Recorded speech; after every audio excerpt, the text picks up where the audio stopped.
Go over the basics, just to remind you what a Tenchu game is all about, and in case you're new to Tenchu altogether, what it is. We're going to talk about the things it does right, we are going to talk about the new elements that it brings, and we're just going to perv on the freaking graphics, because you have to keep in mind, Tenchu 1 and 2 were PS1 games. Tenchu 3 was the first Tenchu game on more powerful hardware, and man does it show.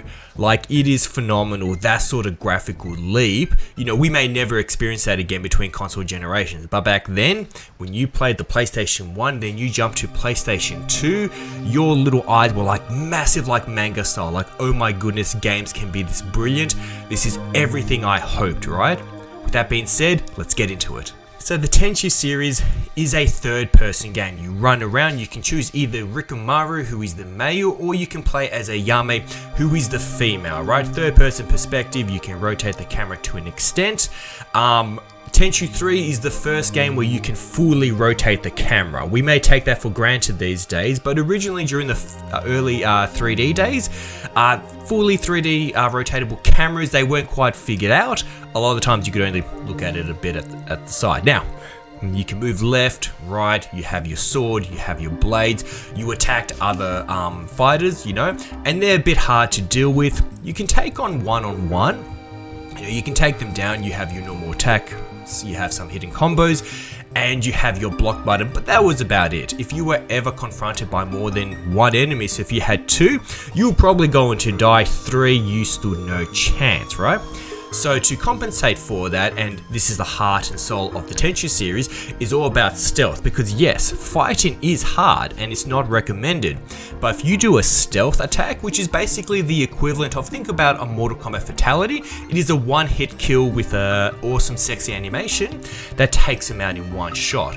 What's awesome is in the Tenchu game series, it gives you the ability to push your back against the wall and to have a look around the corner. Now, one, that just looked really cool, but two, it was actually very practical because it did let you see what was around the corner. It worked really well.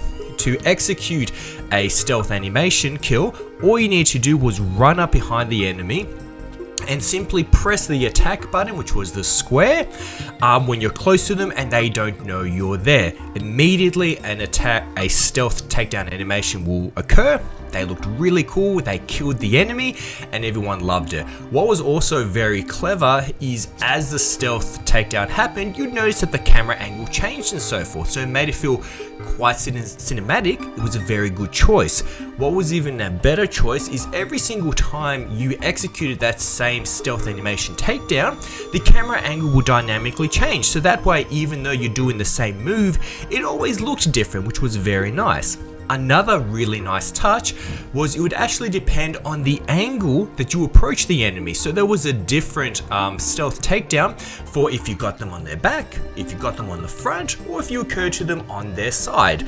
Now this isn't new, this was implemented throughout all of the Tenchu games, but they also brought that over to Tenchu 3. Now these days we hear the term open world quite a lot. Back then we didn't have open world because the hardware wasn't strong enough. So you know what we had? Open sandbox. So you had stages that just let you approach it from different angles in different areas. It was up to you how you approach the situation.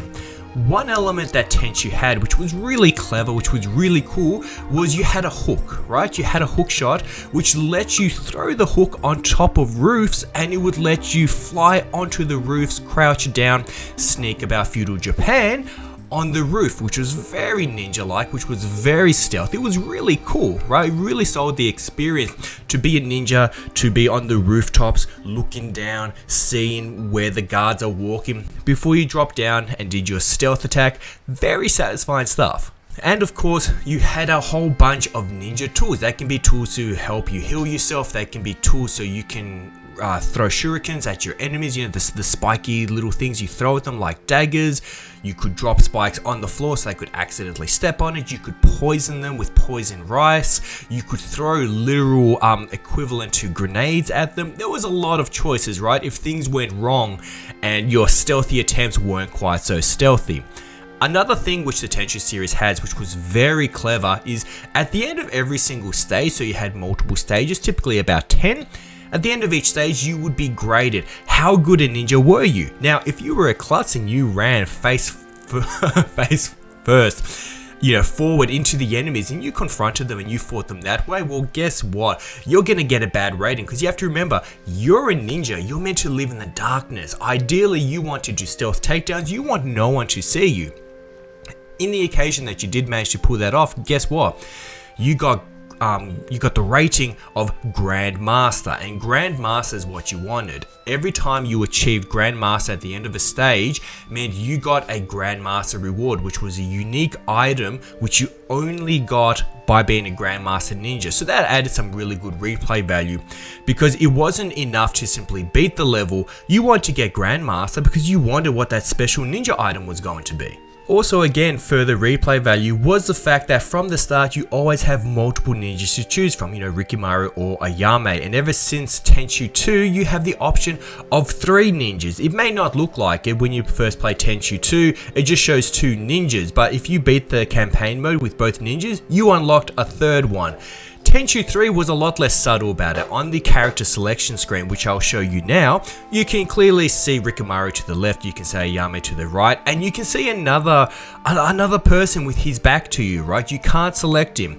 You will be able to select him later, and he is a doctor who can also do stealth takedowns, and it's quite gruesome, right? So it's very fun to complete a game which you're really enjoying, and then knowing that when you're done completing it with one character, then you have another character to do it with, then you get another one, right? It's like the equivalent of giving you 3 games value in one, and every single character had different pros and cons. Rikimaru had the traditional sword. He was a slower, hard-hitting character, right? The most well-balanced, arguably speaking. Ayame was the quickest because she had the dual blades, right? So if you preferred speed over power, she was the one to go with. Also, because all of these ninjas had different tools, that meant every single one of their stealth takedowns looked different. So all up, there was a lot of different stealth takedowns to look forward to, right? And there'll be other little details as well, like sometimes when you do a stealth takedown, sometimes the whole head came off. It wasn't a guaranteed, it was just like a small percentage chance. But whenever it did happen, frankly, in an evil way, it felt it felt quite satisfying. Or you just literally see them break the neck and they'll be on a weird angle. So I'll show this screenshot now, or the PNG which I have. You may notice the guard's neck is like to the side. That's because I just crushed his neck into the ground, right? So you really had fun beating them. But let's talk about the new things, right? So far, I've talked about all these really exciting things. Guess what? These are just standards in the Tenchu series. Tenchu 1, Tenchu 2, Tenchu 3. Again, link below in the pinned comment section, which I'll leave for you. Great games. Let's talk about the sexy things which this game added, right? Which this game added. And just, you original disc, hello, sexy. Okay. I need to focus. I've been wanting to do a retro video for a while, right? For a while, because I know my fans love it the most, right? I know a lot of you are here for the retro content, for my other content as well, but I like to treat you when I can get my hands on original sexiness like so. Now, one thing which I noticed, which the game being a true PS2 style game and early gaming era gaming, they didn't explain everything to you, right? These days, you get a tutorial for basically every single game you play, and you're told what to do. This was still during the era where you had to discover things as you went. Now, one thing I noticed is there's a particular stage which you start in the water, you start in the sewers, and I'm on the bottom of the sewers, and there's like a hill, and you can see the guards on the top, and I'm thinking, right, I'm just going to run through the water, jump the guards, and do my stealth kill. I couldn't do it though because they heard me for some reason. I'm like, what do you mean you can hear me? Right? Like, what do you mean? And every time I ran through the water, they could hear me. And that's when I realized, oh, this is new. As I run through the water, they can hear the splashing, right? See, in the previous stealth games, and for the most part, it was useless. You sort of had this sneak button. Which it ended up being more of like a focus button by Tenchu 2. But you had a sneak button which made less noise, but it was more of a visual thing. It never really did anything. But in Tenchu 3, if you hold down, I believe it's R2, if I'm remembering correctly. If you hold down R2 and you get in this stealthy focus mode thing, as you move around, you know, or tiptoe and all that, and you do that through the water, guess what? The water is suddenly not making any noise. You're not splashing. And that little bit of a detail, even now, blew my mind, because I think that is so cool. That makes me feel like so much more of a ninja. If I have to pay attention to what is below my feet, is it water? And it isn't just water, there's other circumstances as well, which as you move, it makes noise and it alerts the guards, right? Because the guards, as I've been talking about this whole time, you know, you can do stealth kills. You have to get them when they don't know you're there. That means they have different statuses. They have the they know you're there, they're attacking you status. They have the they have no idea status, and they just walk around doing their patrols because they have routes. And then they have their alert phase, right? They've heard something, maybe they've seen a dead body and they've freaked out and they're looking around. So if you walk, you know, through water, which makes a splashing noises, or other materials, they all of a sudden become alert, and so you can't do stealth kills to these people. But the fact that, you know, I would have to do the stealth walking, you know, and making no noise, that was really cool. That was a really nice add-on, which they introduced in Tenchu 3. Guess what time it is? Story time with George. Alrighty, so while playing Tenchu 3, I was running around having a good old time, being a badass ninja, hooking myself up to the roofs, looking down, I see an enemy, I'm like, right, I'm gonna stealth kill you, I'm gonna take off your head. I was Rikimaru, right? I run down, I jump, I land without making a sound, I go behind the guy and I split the throat. And I got lucky, the head came off. But you know what happened? When the head came off, blood didn't gush out like I expected. Instead, a subscribe button came out. And you know what? That's probably a good idea for you to do. On the bottom right hand corner of the screen, there is a smexy button, which you may have never heard of. But jokes aside, if you're enjoying today's video, please by all means do hit the subscribe button and do hit the bell notification. Just that way, when I release new content, you will maybe be actually notified, which is a lot of fun. And also feel free to go through my backlog, because sure, I cover a lot of retro games, but I also cover modern breaking news. I cover everything because I'm a passionate gamer. But with that being said, let's get back to the video. There's still a lot more extra new things that Tenchu 3 introduces, which is really fun. Let's discuss that right now. So another thing that Tenchu Wrath of Heaven introduces, which is just so good, like once you see it, you're like, this is great. So at the moment, throughout the previous Tenchu games, your incentive, right, to kill people, to be all naughty is one, it's fun, sure, and to get that Grandmaster Ninja. But that wasn't enough. In Tenchu 3, they introduced this reward system where if you do, I believe 10, if I counted correctly, if you do 10 stealth kills within one level, you unlock a new move. That's right, each level has a special move tied to it, and that gives you the encouragement of, hey, what cool moves can I unlock? And these aren't, you know, moves that you will ignore. These are moves that completely change how the game is played. Let me tell you some of the moves, and you will agree that, oh, holy smoke, I will want to unlock these moves. So one of the moves, for example, is you can attack, you can block, that's it. One of the moves is a counter button. So if you time to do a parry, to do a counter, you know, they're about to hit you with their weapon, you press the circle button, I believe, and you block, you will knock them back. Not only will you not take damage, but they will lose their footing and leave themselves open to an attack. Another move which you unlock by getting that 10 stealth kills per stage, which is really cool, it's really ninja-like, right? Is say you're in an indoor building, right? Because you go into houses, you go into caves, you go into all sorts of really cool locations, right? And say you're looking up at the roof and there's a guard around the corner. You can use your hook to go up to the roof, and your ninja, I kid you not, magically clings to the ceiling and hangs onto the ceiling looking down, right? That way, as the guard comes, you can drop on their head, or you can even drop the poison rice to attract them. How cool is that? That is something you unlock. It's a brand new move, never seen in the Tenchu series before. And you know, having rewards like that where every single stage you're like, I wonder what the new move will be, is awesome. You know, there's a lot of good moves. I'll just tell you one more because I don't want to spoil them, so you can look forward to them, right? And some of the moves are different per character. The move which I like the most is with Rikimaru, right? It's not stealthy, right? It's not stealthy at all. It breaks the rules of, realism just a bit, but it's so much freaking fun, right? He gains the ability to do this attack where you attack twice, you push down on the joystick, and then you attack again. And Rikimaru will turn around and elbow them in the gut, right? And you're like, okay, cool, that sounds okay. Why is that better than a sword? Well, if you land that second elbow shot, it's a slower attack, so they can often block it. But if you land it, you send them flying, I kid you not, absolutely flying like you're in an anime or something, right? They go flying so far, like they shoot up into the air, or comedically, right? They go flying. If they hit a wall, they go poof, and then they fall down face first.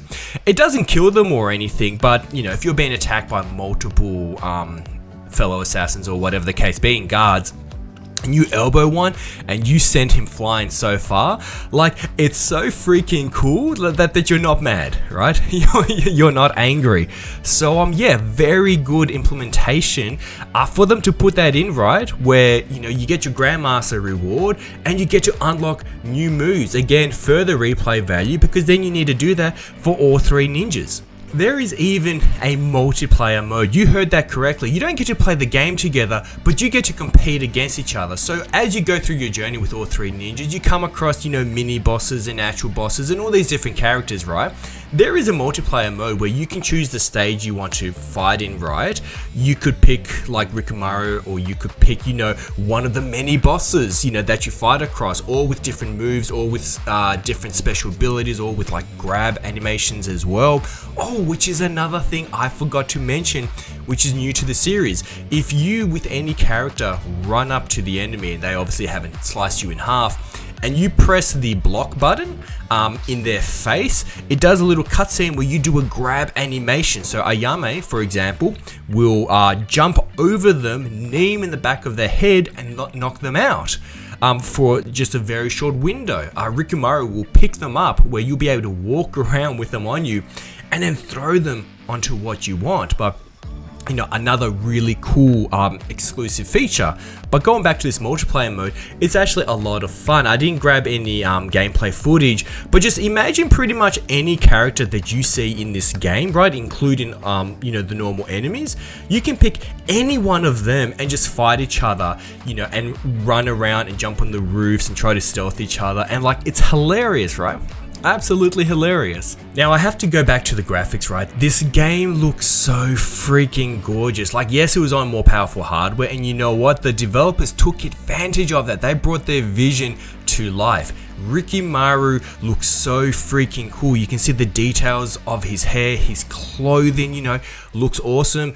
Ayame, because we've reached this next level of our realism, Ayame even looks a little sexy, she looks powerful, like the skin textures on both of them.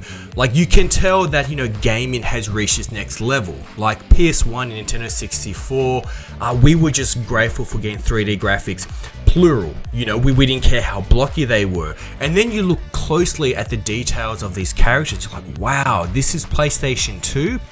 This looks phenomenal, right? That's why I have so many cutout PNGs that I'll have pop up in this and that, because my subscribers know while I talk, I like having my little virtual characters pop up. I think it adds a little bit of personality to these videos. I really like doing that, right? Now, there is one area which, if I could change, I would, right? I know I've spent the whole video complimenting this game, and I'm gonna still do that, right? But there is one area I wish they would change, and that is the fact that ever since Tenchu 2, they started implementing motion blur for their stealth fatalities, right? In motion, sure, it looks okay, right? Personally, I'm not a fan of motion blur, and I'll show you this screenshot now, right? This is what happens when I try to take a nice screenshot looking back at my footage of a stealth animation. You may have noticed I don't have any cutouts of stealth animations because it's a blurry mess, and that's a deliberate thing. That's not a hardware limitation. They thought the motion blur makes the animations look better, but I disagree. I want to see the sharpness of the PlayStation 2 hardware, just like the first Tenchu game. So see here, this PNG, which will pop up now, right? I created that during a stealth takedown with Rikimaru where he's about to cut the guy's throat. Realize how crisp and clean that is, right? That's on PlayStation 1 hardware. That's because they had an implemented motion blur with the stealth takedowns. And then you go to Tenchu 3, which looks a million times better visually at the very least. And I can't take that. I would have loved to be like, here's a cutout of, Rikimaru doing the stealth takedown on the PlayStation 1 and have a look how much better it looks on the PlayStation 2. And I literally can't do that, which is a darn shame. Other than that though, my goodness, if you are a retro game, you've wondered, hey, is it as good as we remember? By golly, yes, it is absolutely as good as you remember. Frankly, because you're a bit older, you may notice some other small details like I did with the whole, hold down the stealth button while walking through water not to make splashes and this and that. You may notice a bunch of other small details which you didn't previously and be like, heck, not only does it hold up to my memory, but it's even better. It's even better than I remember. Now, I'm going to be honest, now that I've reviewed all 3 Tenchu games, remember, in the pinned comment section below, I'll have my review of Tenchu 1 and Tenchu 2. I have to say, Tenchu 3, I suspected, would be my favorite, and it is. It is my favorite just because they've improved so many things, they've added so many things. Visually, it is gorgeous. Immediately after, not losing by much, is Tenchu 1 and then Tenchu 2. I think all 3 are absolutely amazing, and I'd love to hear your thoughts below. Geek it out with me below in the comments section. After, of course, you have subscribed and hit the bell notification. Trust me, YouTube would never recommend me again if you don't do it. So do yourself a favor. Do that, it will be awesome.